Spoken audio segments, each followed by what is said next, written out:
জামাই ষষ্ঠীর পর দিন জামাই বাজারে জামাইরা কী বাজার করলো আজকে সেটাই শেয়ার করব। তো চলো তার আগে একটু চা খেয়ে নিই, তারপর বাকিটা বলছি। তো আমরা বেরিয়ে পড়েছি এখন। আমরা তিনজন একটা বাইকে উঠে পড়েছি কালকের মতোই। আর পিছনে এখানে ভাই যাচ্ছে, প্রিয়াংশু যাচ্ছে, আর তার সাথে সাথে অঞ্জন যাচ্ছে। মানে মানে আমার জামাইবাবু, আমার ভাই, আর আমার আরেকটা ভাই মানে মামার ছেলে। সবাই মিলে আমরা 6জন মিলে যাচ্ছি এখন বাজার করতে। দেখতেই তো পেলে আমরা 6জন মিলে সকাল সকাল বেরিয়ে পড়েছিলাম জামাই বাজার করার জন্য।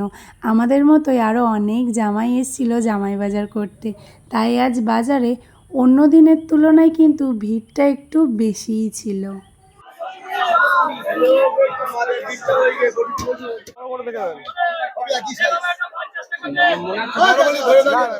বাজারে যাওয়ার পর এখানে এক এক করে আমরা সমস্ত বাজার নিয়ে, মানে যা যা নেওয়ার ছিল মাছ মাংস, সেই মতো বাজারগুলো নেওয়ার পর একে একে ব্যাগে ভরে সবশেষে চলে গিয়েছিলাম ফলের দোকানে, কারণ এখান থেকে বেশ কিছু শসা নেব সেই জন্য। তো আমাদের বাজার করা কমপ্লিট। বাজার থেকে মাছ মাংস সমস্তটাই নিয়েছি। যদি বাড়ি থেকে সম্ভব হয় দেখাবো কি কি মাছ নিয়েছি। সকালবেলা জামাই বাজার থেকে ফেরার পর এখানে বাড়ি এসে দেখি দিদা ভাজছিল গরম গরম ফুলকো ফুলকো লুচি, তার সঙ্গে এখানে মামি করছিল আলুর তরকারি। আজকের জলখাবারে ছিল গরম গরম লুচি, আলুর তরকারি, আর ছিল রসমালাই। আমার ভীষণই পছন্দের একটা ব্রেকফাস্ট অপশন। তারপরে এখানে দেখাচ্ছিলাম জামাইরা বাজার থেকে কী এনেছে। এনেছিল পার্শে মাছ, লোটে মাছ, কাতলা মাছ, আর মুড়িঘণ্ট ডাল করার জন্য কাতলা মাছের মাথা। এদিকে এনেছিল চিংড়ি মাছ, আর তার সাথে সাথে ছিল আজকে শো স্টপার হচ্ছে খাসির মাংস। যদিও এর কোনোটাই আমি খাই না, তবে বাকি সকলেই খায়। তারপরে এখানে আমি অনেক দিন পর উনুনে বসে বসে টুকটাক এই রান্নাগুলো একটু করতে সাহায্য করছিলাম মামিকে। রান্না কমপ্লিট হওয়ার পর এখানে দুই জামাই বসে পড়েছিল, আর দুইজনকেই তারপরে খেতে দিয়ে দিয়েছিলাম। এখানে দেখো দুজনকেই থালা সাজিয়ে দিয়ে দিয়েছি। তো থালা সাজিয়ে তো দিয়ে দিলাম, এবার মেনুতে কি কি আছে চলো সেগুলোই তোমাদের সঙ্গে শেয়ার করি। খেতে বসে গিয়েছে। আর আজকে খাওয়ার মেনুতে বেশ অনেক কিছুই আছে। হচ্ছে ডাল, চিংড়ি মাছের একটা ঝাল ঝাল ঝাল করে কষা, এখানে আছে হচ্ছে পার্শে মাছ, এখানে আছে মালাইকারি, তার সাথে আছে মোরলা মাছ ভাজা, আর কি লোটে মাছের ঝুড় না কিছু একটা, আর হচ্ছে কি পার্শে মাছ ভাজা। এগুলো আছে, তার সাথে মিষ্টি, টক মিষ্টি, আর মিষ্টি দই।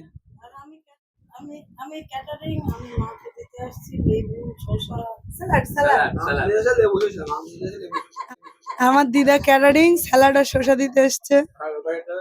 আর এইটা আমার নেন্টু দেন, আমার নেন্টু দেন বলছে, দেন বলো দেন। তুমি ভাগ খাও ভাগ খাও। আমার নেন্টু খাচ্ছে এখানে ডাল আর মাছ ভাজা। হ্যাঁ, খেয়ে নাও খেয়ে নাও খেয়ে নাও। আর শাশুড়ি এখানে জল দিচ্ছে, জল দান করছে। মাংস চাই।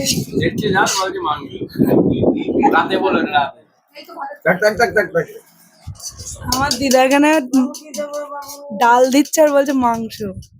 লেবু লেবু লেবু তুমি কি খাচ্ছ?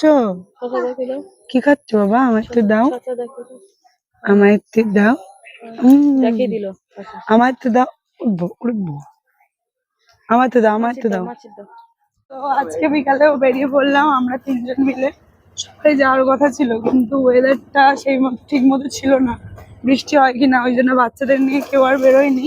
এখানে আমি, বাবু আর ভাই বেরিয়েছি। এখন যাচ্ছি আমাদের বারো মন্দিরে। ওই বারো মন্দিরে যাওয়ার আগে যাব নদীর ধার থেকে ঘুরে তারপর বারো মন্দিরে যাব। তারপরেই চলে এসেছিলাম আমাদের তারাগোনিয়ার ফেরিঘাটে, সকলের পরিচিত একটা জায়গা। আমার তো ভীষণই ভালো লাগে, আর এই গরমের মধ্যে নদীর ধারে বসে থাকতে কার না ভালো লাগে বলো তো? আমার তো খুবই ভালো লাগে। আমরা এখন নৌকা চড়ছি। তোর ভাই ধাক্কা মেরে ফেললো ভাই। আমরা যাচ্ছি। তারপরে এপার থেকে নৌকা ছেড়ে দিয়েছিল ওপারে যাওয়ার জন্য। আর এত সুন্দর একটা দৃশ্য দেখতে দেখতে আমরা মাত্র 15 টাকার পরিবর্তে এত সুন্দর একটা নৌকা ভ্রমণ করেছিলাম।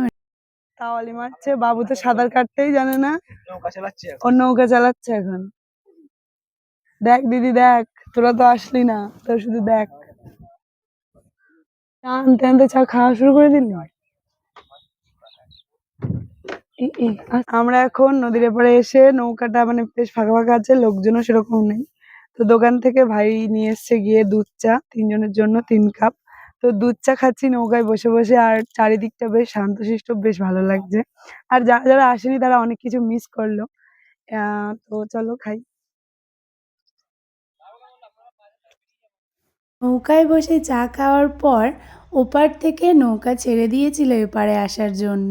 আর এপারে আসার সময় নৌকায় বসে বসে নদীর জলে পা চুবিয়ে চলে আসলাম এপারে। আর বেশ অনেক দিন পর এরকম একটা সময় কাটালাম, বেশ ভালো লাগছিল। তারপরেই চলে এসেছিলাম আমাদের সকলের পরিচিত 12 মন্দিরে। 12টা শিবলিঙ্গ আর একটা মায়ের মূর্তি নিয়ে তৈরি হয়েছে এই 12 মন্দির।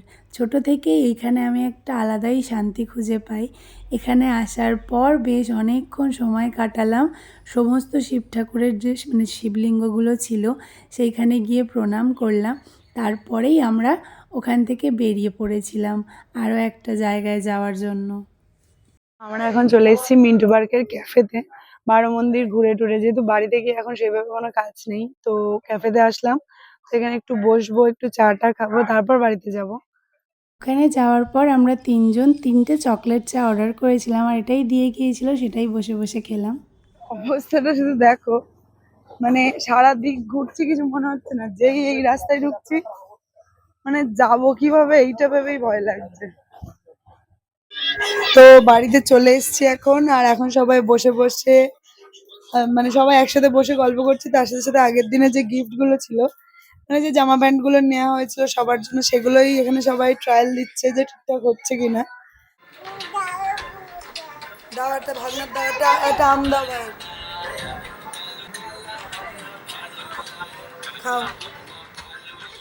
টিফিনে মানে আজকে এখানে সবার জন্য, মানে আমি বাদে আর বাকি সবার জন্য বানানো হবে এগ রোল।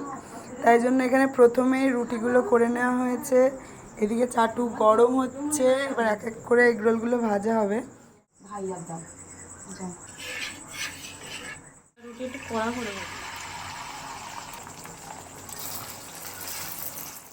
এগ রোলগুলো ভাজছি।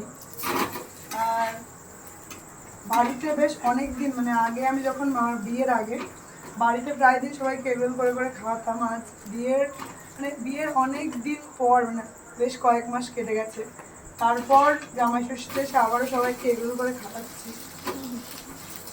এখনো আমার যে টিফিনটা হবে সেটা বানানো বাকি, সেটা কি হচ্ছে সেটাও দেখাবো। এখানে আমি ভাজছি, আমার দিদি ভিডিও করছে, আর ছোটো মামি এখানে ডেকোরেশন। সবাই মানে সবার জন্য এগরোল বানিয়েছি, আর আমি এখানে নিজের জন্য ইপি আর ম্যাগি দিয়ে এটাই বানিয়েছি, কারণ বেশ অনেক দিন এটা খাওয়া হয়নি, তাই আজকে বানিয়ে নিয়েছি ম্যাগি। তোমাদের কার কার ভালো লাগে অবশ্যই জানিও। এই একটা আর এই একটা, এটা তো বড়, ক্লাস 6-এ পড়ে, তাও এখনো খাই দিতে। ওদেরকে খাওয়াতে খাওয়াতে তোমাদের সঙ্গে রাত্রের মেনুটা শেয়ার করি। রাত্রের মেনুতে সবার জন্য ছিল খাসির মাংস, আর এখানে আমাদের ছোটন বটুন আর আমার জন্য ছিল ডাল, আলু ভাজা আর পাঁপড় ভাজা দিয়ে ভাত, যেহেতু আমরা আমি ননভেজ খাই না। এইভাবেই কাটিয়েছিলাম আজকের দিনটা। কেমন লাগলো জানিও।